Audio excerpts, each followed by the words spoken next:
O'zbekiston safarda shiddatli o'yinda Eron bilan bahs olib borib 2-2 hisobidagi durangga imzo chekdi va Jahon chempionati yo'llanmasi uchun yaxshi imkoniyatni saqlab qoldi. 25-mart kuni Tehronda bo'lib o'tgan Jahon chempionati 2026 Osiyo mintaqasi 3-saralash bosqichi 8-tur doirasida O'zbekiston Eron o'yinida jangovar 2-2 hisobi qayd etildi.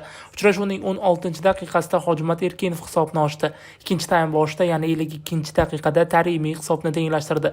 53-daqiqada Abbosbek Fayzullayev jarima to'pidan gol urib, hisobni 2-1 ko'rinishga keltirib qo'ydi.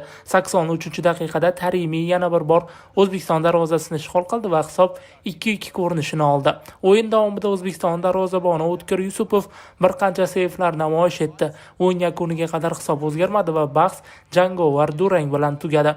8-turdan keyin Eron muddatidan avval mundial yo'llanmasini naqd qildi. O'zbekiston esa ochkolari sonini 17 taga yetkazib, ikkinchi o'ringa joylashdi va hamon Jahon chempionatiga chiqish uchun yaxshi imkoniyatni saqlab qoldi. Uchrashuvda termamizda g'alaba qozonish uchun qator imkoniyatlar yuzaga kelgan bo'lsa ham 2-2 hisobi o'zgarmay qoldi.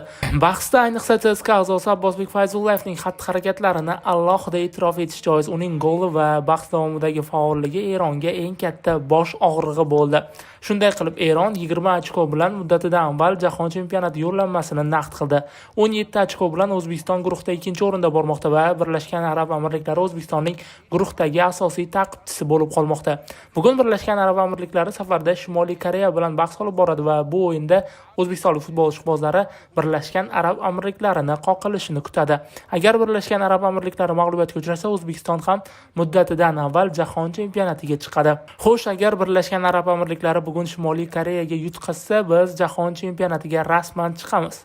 Agar Birlashgan Arab Amirliklari Shimoliy Koreya bilan durang o'ynasa, biz keyingi 2 o'yinda 1 ochko olishimiz yetarli bo'ladi. Birlashgan Arab Amirliklari koreyslarni yutgan taqdirda ham keyingi o'yinda Birlashgan Arab Amirliklari bilan durang yoki Toshkentda Qatarni yutishimiz kifoya, deb yozdi Qahramon Aslanov.